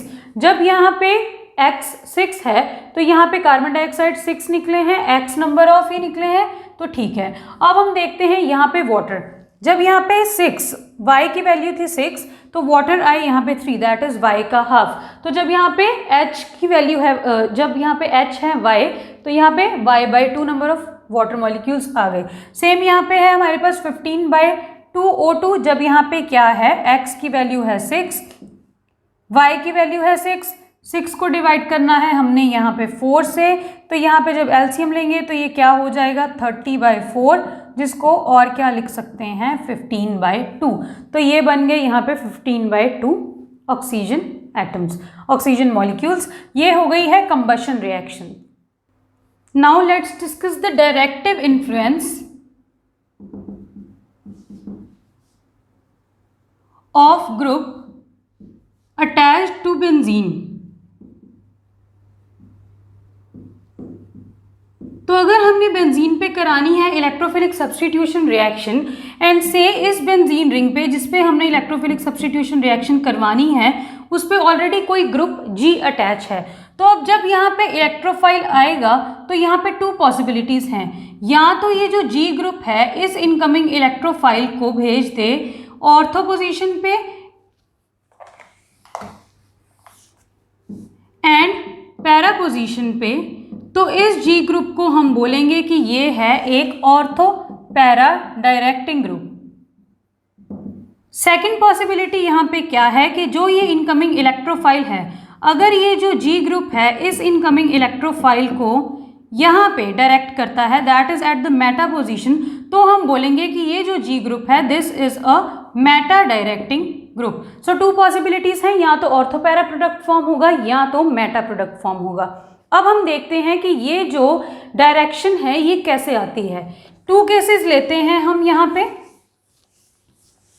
फर्स्ट केस की बात करते हैं, जब हमने एग्जाम्पल लिया जब G ग्रुप है हमारे पास से OH, तो उस केस में क्या होगा, ये है बेंजीन, इसके ऊपर है अटैच OH ग्रुप, तो जब यहाँ पे इलेक्ट्रोफाइल आएगा उससे पहले इसका डायरेक्टिव इन्फ्लुएंस कैसा होगा, यहाँ पे इस ऑक्सीजन के ऊपर है लोन पेयर ऑफ इलेक्ट्रॉन्स, अगर ये इलेक्ट्रॉन्स यहाँ पे शिफ्ट होंगे तो ये बॉन्ड शिफ्ट होगा यहाँ पे।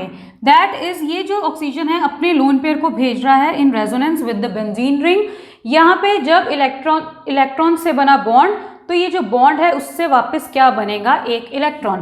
तो यहाँ पे ये क्या बन जाएगा, डबल बॉन्ड। यहाँ पे डबल बॉन्ड पहले से था, अब ये जो बॉन्ड है इसके ऊपर ट्रांसफर हुआ है, सो इस कार्बन पे आ जाएगा नेगेटिव चार्ज।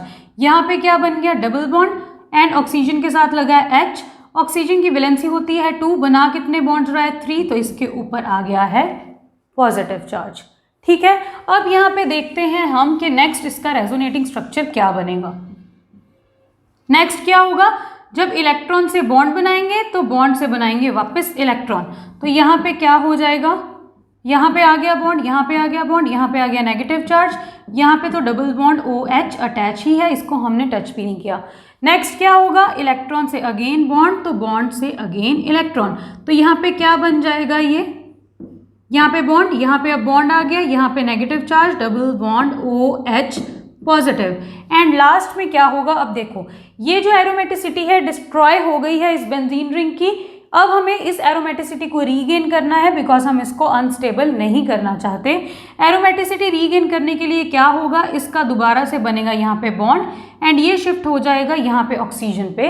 तो जो ऑक्सीजन पे पॉजिटिव चार्ज आया एंड ये जो बॉन्ड इसके ऊपर उठ के गया, वो जो नेगेटिव चार्ज था उन्होंने आपस में इसको न्यूट्रलाइज कर लिया एंड यहाँ पे क्या बच गया, OH एंड यहाँ पे बन गया है एक बॉन्ड। ठीक है, सो अगर हम यहाँ पे देखें तो यहाँ पे हुआ क्या है कि ये जो OH ग्रुप है ये क्या कर रहा है, नेगेटिव चार्ज इलेक्ट्रॉन डेंसिटी को इंक्रीज कर रहा है ऑर्थो पोजीशन पे एंड पैरा पोजीशन पे। दैट इज जहाँ जहाँ पे negative charge electron density increase हो रही है, इलेक्ट्रोफाइल का काम क्या है, वहीं वहीं पे अटैच होना। सो जहाँ जहाँ पे नेगेटिव चार्ज वहाँ वहाँ पे इलेक्ट्रोफाइल। तो जो इनकमिंग इलेक्ट्रोफाइल है उसको ये OH ग्रुप फिर कहाँ पे भेजेगा, ऑर्थो और पैरा पोजीशन पे ही तो भेजेगा, बिकॉज वहाँ पे डायरेक्टली नेगेटिव चार्ज अटैच है, इसलिए जो OH होगा वो होगा ऑर्थो पैरा डायरेक्टिंग। अब ये ऑर्थो पैरा डायरेक्टिंग क्यों है, due to its plus M effect, plus M या प्लस R इफेक्ट, जिसका मतलब क्या है कि अपने लोन पेयर्स को ये दे रहा है अंदर बेंजीन रिंग में इन रेजोनेंस, तो ये है इसका प्लस M इफेक्ट। ऑल्सो अगर हम यहाँ पे देखें तो इस कार्बन और ऑक्सीजन में से ज़्यादा इलेक्ट्रोनेगेटिव होता है ऑक्सीजन, तो इस बॉन्ड के इलेक्ट्रॉन्स को अपनी तरफ विड्रॉ भी तो करेगी ये जो ऑक्सीजन है ज़्यादा इलेक्ट्रोनेगेटिव होने के कारण इस बॉन्ड के इलेक्ट्रॉन्स को अपनी तरफ विड्रॉ करेगी, इसीलिए यहाँ पे माइनस I इफेक्ट भी ऑपरेट होगा। तो अगर यहाँ पे ये लोन पेयर्स अंदर को दे रहा है रिंग को, मीन्स ये रिंग को क्या कर रहा है, एक्टिवेट कर रहा है, बिकॉज जितना ज़्यादा रिंग के अंदर नेगेटिव चार्ज जाएगा उतना जल्दी यहाँ पे इलेक्ट्रोफाइल आएगा। एंड यहाँ पे जब यहाँ से नेगेटिव चार्ज इलेक्ट्रॉन डेंसिटी को अपनी तरफ विड्रॉ कर रही है ऑक्सीजन, मीन्स बेंजीन से इलेक्ट्रॉन चार्ज डेंसिटी को कम कर रही है एंड इलेक्ट्रोफिलिक जो सब्स्टिट्यूशन रिएक्शंस हैं वो फिर वो कम होंगी, मीन्स ये क्या कर रहा है, डीएक्टिवेट कर रहा है रिंग को। बट ओवरऑल क्या है, एक्टिवेशन है एंड यहाँ पे क्या है, प्लस M इफेक्ट के कारण this is ortho para directing. अब हम यहाँ पे करते हैं एग्जाम्पल 2, जब हमने यहाँ पे क्या लिया है,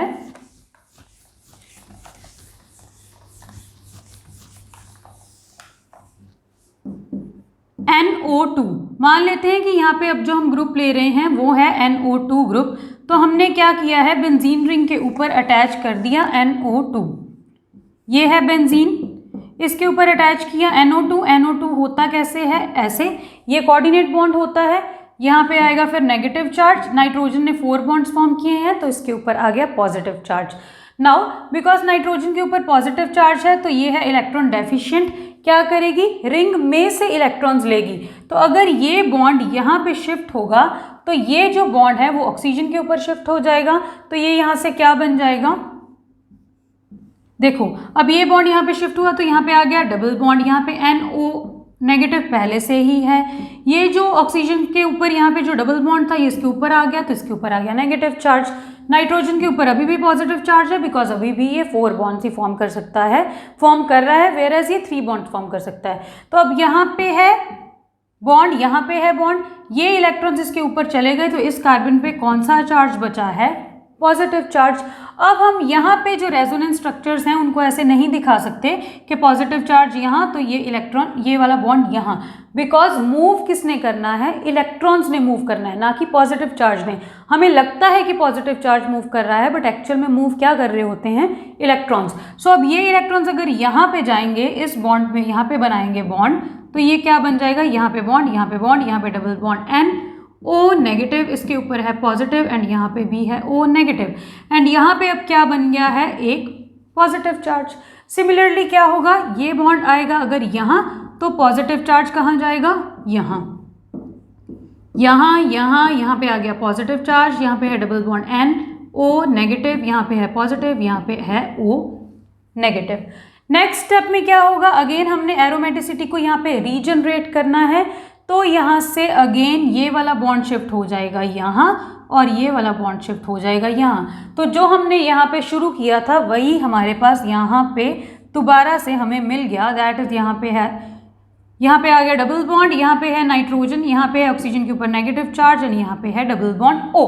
तो हो गई एरोमेटिसिटी रिटेन। अगर हम यहाँ पे इन केस ऑफ NO2 ग्रुप देखें तो ये क्या कर रहा है, नेगेटिव चार्ज इलेक्ट्रॉन डेंसिटी को विड्रॉ कर रहा है बेंजीन रिंग से, that is it is showing -m effect, and इसीलिए ये क्या कर रहा है, डीएक्टिवेट कर रहा है बेंजीन रिंग को। ऑल्सो अगर हम यहाँ पे देखें तो कार्बन और नाइट्रोजन में से ज़्यादा इलेक्ट्रोनेगेटिव भी नाइट्रोजन होता है, सो यहाँ पे भी -I इफेक्ट लगेगा, दैट इज ये दोनों ही तरह से डीएक्टिवेट कर रहा है बेंजीन रिंग को। और अगर हम यहाँ पे ध्यान से देखें इन रेजोनेंस स्ट्रक्चर में हो क्या रहा है, ये जो ऑर्थो पोजीशन है और पैरा पोजीशन है, इसके ऊपर अब आ रहा है पॉजिटिव चार्ज, इलेक्ट्रोफाइल के ऊपर भी पॉजिटिव, इन पोजीशंस के ऊपर भी positive, positive positive repulsion, also positive charge को चाहिए एक नेगेटिव चार्ज। अब यहाँ पे क्या है, चाहे नेगेटिव चार्ज कहीं पे भी किसी पोजीशन पे नहीं आया, बट एटलीस्ट ये जो मेटा पोजीशन है इस पे एटलीस्ट कोई पॉजिटिव चार्ज तो नहीं आया, एटलीस्ट यहाँ पे कोई रिपल्शंस तो नहीं होंगे। इसका मतलब क्या है कि अब जब हम यहाँ पे इलेक्ट्रोफाइल की सब्स्टिट्यूशन करवाएंगे तो वो कहाँ पे जाएगा, मेटा पोजीशन पे, बिकॉज अब जो मेटा पोजीशन है वो ज़्यादा इलेक्ट्रोनेगेटिव है as compared to the ortho and para position. इसीलिए ये जो NO2 ग्रुप होगा ये होगा यहाँ पे Meta directing group. Now if we talk about the aromatic hydrocarbons जिनमें ज़्यादा बेंजीन रिंग्स अटैच हैं या मल्टीपल रिंग्स हैं, जिसमें एक 5 मेंबर्ड रिंग और एक 6 मेंबर्ड रिंग अटैच है, या 6 मेंबर्ड रिंग ही 6 मेंबर्ड रिंग के साथ अटैच हैं और ऐसी 4 रिंग्स या 5 रिंग्स अटैच हैं, तो वहाँ पे जो ऐसे एरोमेटिक हाइड्रोकार्बन्स होते हैं वो हो जाते हैं carcinogenic, that is cancer causing. और ऐसे हाइड्रोकार्बन्स की हम नंबरिंग कैसे करते हैं वो देखते हैं। नाउ सिंपली ये है हमारे पास बेंजीन, इसको हम जैसे भी यहाँ पे नंबर कर सकते हैं। अगर हम यहाँ पे 2 बेंजीन रिंग्स अटैच कर देते हैं तो ये हो जाता है naphthalene, this is naphthalene.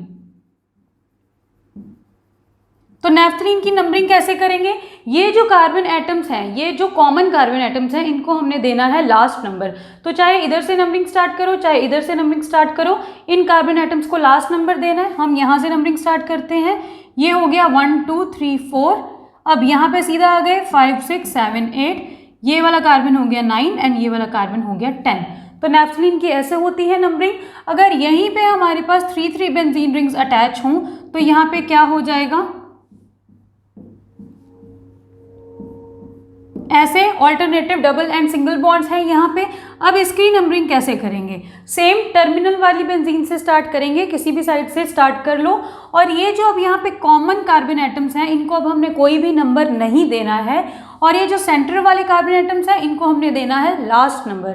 That is अगर हम इधर से नंबरिंग स्टार्ट करते हैं तो वो कैसे हो जाएगी, 1 2 3 4, डायरेक्टली इस पे आ जाओ, 5 6 7 8 डायरेक्टली इन पे आ जाओ, this is 9 and this is 10।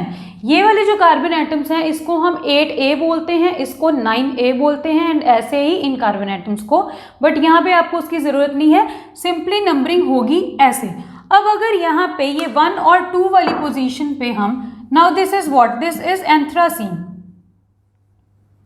अगर यहाँ पे ये 1 और 2 वाली पोजीशन पे हम अटैच कर देते हैं एक और benzene ring with alternative double and single bonds, तो ये क्या बन जाएगा, 1,2 बेंजीन के लिए बेंज, तो ये बन गया 1,2 बेंज एंथ्रासीन। सिमिलरली अगर हम यहाँ पे अटैच कर देते 5 और 6 पे भी एक बेंजीन रिंग, तो ये क्या बन जाता, ऐसे with alternative double and single bonds.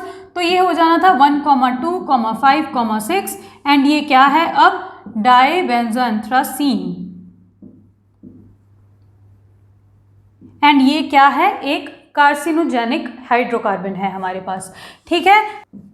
सो जब यहाँ पे 4 बेंजीन रिंग्स एक दूसरे के साथ अटैच होंगी with alternative double and single bonds, तो यहाँ पे क्या हो जाएगा, देखो इसको बोलते हैं हम पायरीन।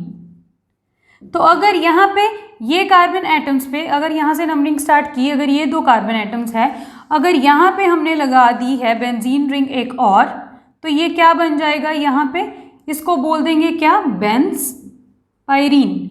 और ये जो जितने भी हाइड्रोकार्बन्स हैं ये सारे क्या होंगे फिर कार्सिनोजेनिक हाइड्रोकार्बन्स। सो यहाँ पे we have finished with aromatic hydrocarbons.